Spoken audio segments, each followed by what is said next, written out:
जिस सच को सालों से छुपाया गया था, उसी ने आज उसका दिल तोड़ दिया। लिन रोते हुए वहां से चली जाती है। जॉन उसे टूटे हुए मन से जाता हुआ देख नहीं पाता और उसे संभालने, हिम्मत देने के लिए उसके पीछे चला जाता है। वह उसे समझाता है कि जिंदगी में गलतियां हो जाती हैं, लेकिन खुद को कमजोर समझना सबसे बड़ी गलती होती है। लिन उसकी बातों से थोड़ा संभलती है, लेकिन उसके दिल का दर्द अभी भी कम नहीं होता। अगले दिन लिन फिर से काम पर लौटती है। आज पालतू जानवरों की दुकान में सिर्फ जॉन ही होता है, क्योंकि मैनेजर छुट्टी पर गया होता है। लिन पूरे मन से जानवरों की देखभाल करती है, उनके लिए खाना बनाती है और उन्हें प्यार से संभालती है। जॉन उसे देखकर उसकी तारीफ करता है और उसे कुत्ते के नाखून काटने के लिए बुलाता है। काम करते करते जॉन उससे हल्की फुल्की छेड़छाड़ करने लगता है। इसी दौरान लिन का ध्यान भटक जाता है और वह गलती से खुद को चोट पहुंचा लेती है। वह शर्मिंदा हो जाती है और दर्द सहते हुए खुद को संभालने की कोशिश करती है। जॉन यह देखकर घबरा जाता है और तुरंत उसे क्लिनिक ले जाता है। क्लिनिक में लिन को इंजेक्शन लगता है। वहीं यंग पहुंचता है और जॉन पर गुस्सा हो जाता है, क्योंकि वह खुद को इस हादसे का जिम्मेदार मानता है। लिन हैरान रह जाती है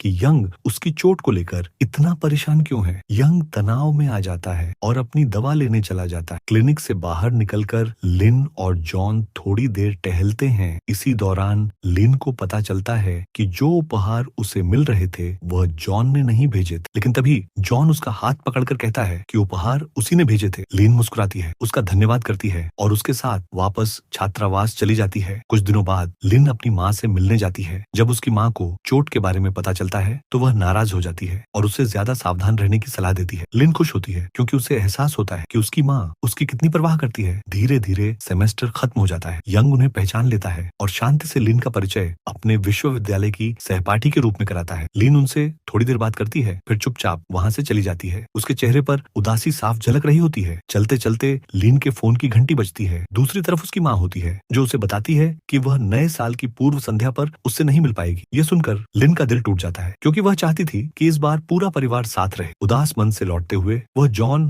और उसके परिवार को देखती है। फिर उसकी नजर यंग पर पड़ती है, जो अपने छात्रावास लौटने की तैयारी कर रहा होता है। लिन उसे ढूंढकर उसके पास जाती है। यंग अपना बैग पैक कर रहा होता है। लिन को यह जानकर हैरानी होती है कि उसकी शीतकालीन प्रशिक्षण योजना है और वह घर नहीं जा रहा है। वह उससे बात करने की कोशिश करती है, लेकिन यंग खामोश रहता है, कोई जवाब नहीं देता। यंग की चुप्पी लिन को और बेचैन कर देती है। वह सोचती है कि शायद यंग उसे टाल रहा है, इसलिए वह उसे ढूंढने निकल पड़ती है। लेकिन जब वह अपने छात्रावास लौटती है तो वहाँ सब कुछ खाली होता है। कमरे के फर्श पर उसे एक टूटा हुआ उपहार मिलता है, वही उपहार जो यंग ने उसे दिया था। लिन जमीन पर बैठ जाती है, उसके टूटे हुए टुकड़े उठाती है और फूट फूट कर रोने लगती है। अगले दिन लिन अस्पताल जाती है अपनी माँ से मिलने। वह उनके ऑफिस के बाहर बैठकर इंतजार करती है। जब वह अपनी माँ को उनके पुराने फोटो एल्बम के साथ देखती है तो उसे खुशी होती है, लेकिन जैसे ही वह एल्बम खोलती है उसकी दुनिया एक बार फिर हिल जाती है। तस्वीरों में उसकी माँ किसी और आदमी और उनकी बेटी के साथ दिखाई देती है। लिन कांपती आवाज में पूछती है, आपने पापा से तलाक कब लिया था? उसकी माँ बताती है कि यह सब 10 साल पहले हो चुका था। यह सुनकर लिन पूरी तरह टूट जाती है। उसे लगता है कि उसकी माँ ने इतने सालों तक उससे झूठ बोला। वह रोते हुए अपनी माँ से पूछती है कि उसने उसे और उसकी बहनों को क्यों छोड़ा और क्यों कभी सच नहीं बताया। लिन अपनी भावनाएं समझाने की कोशिश करती है, लेकिन दर्द और गुस्से में वह उसकी बात सुनने को तैयार नहीं होती। वह कह देती है कि उसकी माँ अब उससे प्यार नहीं करती। रोती हुई लिन अस्पताल से बाहर निकल जाती है। वह शहर की सड़कों पर भटकती रहती है, अपनी माँ के साथ बिताए पुराने पलों को याद करती हुई। उधर रात होते ही यंग अपनी टीम के साथ सर्दियों की ट्रेनिंग के लिए जाने की तैयारी करता है। तभी उसे अब्बू लैंड का फोन आता है। फोन पर बताया जाता है कि लिन फोन नहीं उठा रही है और किसी को नहीं पता कि वह कहाँ है। यह सुनते ही यंग घबरा जाता है। वह बिना कुछ सोचे समझे लिन को ढूंढने निकल पड़ता है। वह हर जगह तलाश करता है, लेकिन लिन कहीं नहीं मिलती। काफी देर बाद जब लिन फोन उठाती है, यंग गुस्से और चिंता में उसे डांट देता है और पूछता है कि वह कहाँ है। लिन धीमी आवाज में बताती है कि वह अपनी रोज की जगह पर है। यंग बिना समय गंवाए वहीं पहुंच जाता है। जब वह वहां पहुंचता है तो देखता है कि लिन बेकाबू होकर रो रही है। वह खुद पर काबू नहीं रख पाती। यंग उसे चुपचाप अपनी पीठ पर उठा लेता है, ठीक वैसे ही जैसे पहले किया था। लिन नशे में धुत और लगभग बेहोश होती है। उस हालत में यंग उसे छात्रावास नहीं ले जा पाता, इसलिए वह उसे एक होटल ले जाता है ताकि वह शांति से सो सके। और यहीं से दोनों की कहानी एक नए, गहरे और भावनात्मक मोड़ पर पहुंच जाती है। यंग पूरी रात चुपचाप लिन की देखभाल करता है। वह उसके लिए कंबल ठीक करता है, पानी पास रखता है और बार बार देखता है कि वह ठीक से सो रही है या नहीं। सुबह जब लिन की आंख खुलती है तो उसका फोन बजता है। दूसरी तरफ उसका भाई होता है, जो उसका हालचाल पूछता है। लिन सामान्य बनने की कोशिश करती है। वह अपने माता पिता के तलाक की बात उसे बताने से मना कर देती है। फोन रखने के बाद वह बेचैन हो जाती है। उसी समय यंग उसी कमरे में आ जाता है। उसे देखकर लिन घबरा जाती है। वह जल्दी जल्दी अपना सामान समेटती है और जाने लगती है, लेकिन तभी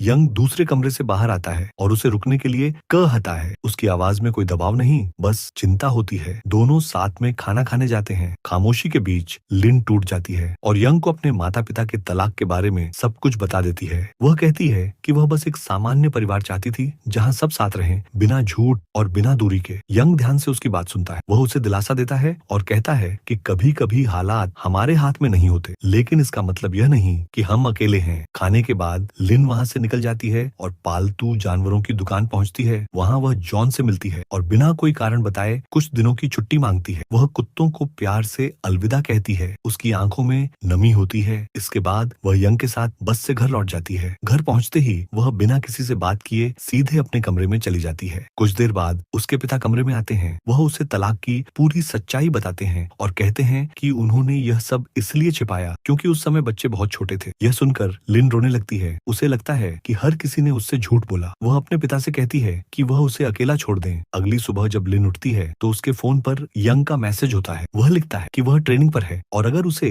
किसी भी चीज की जरूरत हो तो वह उसे कॉल कर सकती है। थोड़ी देर बाद उसका छोटा भाई कमरे में आता है। वह उसे चौंका देता है यह कहकर कि उसे माता पिता के तलाक के बारे में पहले से पता था। वह बताता है कि उसने इसलिए कुछ नहीं कहा क्योंकि वह नहीं चाहता था कि लिन परेशान हो। अपने छोटे भाई की यह बात सुनकर लीन भावुक हो जाती है। नए साल की पूर्व संध्या पर लीन अपने पिता और भाई के साथ डिनर टेबल पर बैठती है। हालांकि सब कुछ ठीक लगता है, लेकिन उसे अपनी माँ की बहुत याद आती है। वह चुपचाप उठकर अपने कमरे में चली जाती है। थोड़ी देर बाद उसकी माँ का संदेश आता है, नए साल की शुभकामनाएं। लीन जवाब नहीं देती और उदास होकर खिड़की के पास बैठ जाती है। अचानक बाहर तेज रोशनी होती है। आतिशबाजी शुरू हो जाती है। लीन चौंक कर नीचे देखती है। वहाँ उसे यंग दिखाई देता है जो उसके घर के नीचे खड़ा होकर उसे हाथ हिला रहा होता है। वह उसे नए साल की शुभकामनाएं देता है और उसकी सारी मनोकामनाएं पूरी होने की कामना करता है। यह देखकर लिन का चेहरा खिल उठता है। वह मुस्कुराते हुए उसे धन्यवाद देती है। दोनों दूर होते हुए भी एक ही आसमान के नीचे आतिशबाजी का आनंद लेते हैं। अगली सुबह जब लिन जागती है तो वह देखती है कि उसकी माँ दरवाजे पर खड़ी है। वह कुछ नहीं कहती, बस चुपचाप उसे देखती रहती है। और यही कहानी एक नए भावनात्मक मोड़ पर रुक जाती है। लिन दरवाजे के अंदर से जवाब देती है, लेकिन दरवाजा खोलने से साफ मना कर देती है। उसकी माँ घबराकर नीचे आती है और सड़क पर यंग से मिलती है। वह उससे बात करना चाहती है। वह यंग को समझाती है कि उसने लिन से सच क्यों छिपाया था। वह माफी मांगती है और कहती है कि जब तक लिन ठीक न हो जाए वह चाहता है कि यंग उसके साथ रहे। यंग बिना सोचे वादा कर देता है। अगली सुबह यंग उनके घर जाता है, लिन के लिए नाश्ता लेकर आता है और उसकी देखभाल करता है। लिन खुशी खुशी नाश्ता करती है। इसके बाद वह यंग के साथ बाहर जाती है और बस में उसके पास बैठती है। यंग ठंड से बचाने के लिए बस की खिड़की बंद कर देता है और उसे अपने घर ले जाता है। यंग की माँ लिन को देखकर खुश हो जाती है और उसे बड़े प्यार से घर में स्वागत करती है। लिन वहाँ समय बिताकर बहुत अच्छा महसूस करती है। उसे लगता है जैसे यह उसका ही घर हो। वह यंग की बचपन की तस्वीरें देखती है और पुरानी यादों में खो जाती है। तस्वीरें देखते देखते उसकी आंखें भर आती हैं। उसी समय यंग कमरे में आता है और उसे रोते हुए देख लेता है। वह उससे कहता है कि वह हमेशा उसके साथ रहेगा और उसे कभी अकेला नहीं छोड़ेगा। वह अपने दिल की बात कहना चाहता है, लेकिन लिन पहले ही मुस्कुरा देती है। यंग हैरान होकर पूछता है कि उसे कैसे पता चला। लिन इशारा करती है कि वह उसकी माँ से मिल चुकी है। यंग घबरा जाता है और माहौल हल्का करने के लिए उसे आइसक्रीम खिलाने ले जाता है। लिन की आंखें चमक उठती हैं और वह मजाक में 5 आइसक्रीम ऑन ऑर्डर कर देती है, लेकिन फिर खुद ही हंसते हुए सिर्फ एक आइसक्रीम लेने को कहती है। दोनों साथ बैठकर खुश पल बिताते हैं। कुछ समय बाद लिन वापस अपने विश्वविद्यालय के छात्रावास लौट जाती है और सामान सहेजने लगती है। वह पालतू जानवरों की दुकान पर जॉन से मिलने जाती है। उसे देखकर जॉन हैरान रह जाता है। एक ग्राहक आता है और अपने कुत्ते के लिए खाना खरीदता है। उसी दौरान ग्राहक को फोन आता है। कॉल खत्म करते ही वह रोने लगता है। लिन पूछती है तो वह बताता है कि उसकी पत्नी अस्पताल में है और उनका कुत्ता मर गया है। वह कहता है कि उसने पहले झूठ बोला था क्योंकि वह लिन को परेशान नहीं करना चाहता था। यह सुनकर लिन उदास हो जाती है। उसे याद आता है कि उसकी माँ ने भी उसे इसी वजह से सच नहीं बताया था। बाद में लिन यंग से मिलने जाती है। वह उसकी साइकिल के साथ खेलती है। यंग उसके पीछे पीछे साइकिल चलाता है, लेकिन अचानक फिसलकर अपने कंधे पर गिर जाता है। लिन घबरा जाती है और उसे क्लिनिक ले जाना चाहती है। यंग जिद करता है कि उसे अस्पताल ले जाया जाए। अस्पताल में एक्सरे होता है। डॉक्टर बताता है कि कोई बड़ी चोट नहीं है, बस दर्द है। यंग खुद को ठीक बताने की कोशिश करता है, लेकिन जब वह हाथ हिलाता है तो लिन को शक हो जाता है। उसे लगता है कि यंग उससे झूठ बोल रहा है। वह गुस्से में उसे हल्के हल्के मारने लगती है। तभी बाहर निकलते समय उनकी नजर यंग की माँ पर पड़ती है, जो गलती से उन्हें देख लेती है। वह लिन का हाथ पकड़कर उससे बात करने की कोशिश करती है। वह दोनों को दोपहर के खाने पर बुलाती है। लिन कपड़े बदलने चली जाती है। यंग कहता है कि वह उन्हें अकेले बात करने का मौका देगा। खाने के बाद लिन की माँ उससे कहती है कि वह अब भी उससे बहुत प्यार करती है और माफी मांगती है, लेकिन लिन कहती है कि उसने उसे अब तक माफ नहीं किया है और रोते हुए चली जाती है। लिन बाद में यंग से मिलती है और उसके साथ टूटे कप की जगह नया कप खरीदने जाती है। अगले दिन लिन दुकान जाती है और कुत्तों के साथ खेलती रहती है। जब वह छात्रावास लौटती है तो उसकी दोस्त कबूल करती है कि कप उसने जानबूझकर तोड़ा था ताकि वह यंग को इम्प्रेस कर सके। वह यंग के करीब आने के लिए लिन से मदद मांगती है। लिन मना कर देती है और उसे रोते हुए छोड़कर चली जाती है। उधर यंग की दोस्त जेन को रात में फोन आता है। जब वह छत पर पहुंचती है तो यंग वहां बाट पर बैठा होता है। लोगों को लगता है कि वह कुछ गलत करने वाला है। जेन उससे झगड़ती है। तभी यंग कबूल करता है कि वह उसे पसंद करता है। वह उससे अपनी प्रेमिका बनने को कहता है। जेन मान जाती है और दोनों गले मिलते हैं। अगली सुबह लिन यंग से मिलने जाती है। वह उसे फूलों का गुलदस्ता लेकर खड़ा देखती है। यंग उससे अपने प्यार का इजहार करता है और उसे गले लगाने आगे बढ़ता है। अचानक लिन चौंक कर जाग जाती है। उसे एहसास होता है कि यह सब सिर्फ एक सपना था। वह डर जाती है और सोचती है कि कहीं उसे अपने दोस्त से सच में प्यार तो नहीं हो गया। आज के वीडियो के लिए बस इतना ही। अगर वीडियो पसंद आया हो तो लाइक और सब्सक्राइब करना ना भूलें और नेक्स्ट पार्ट के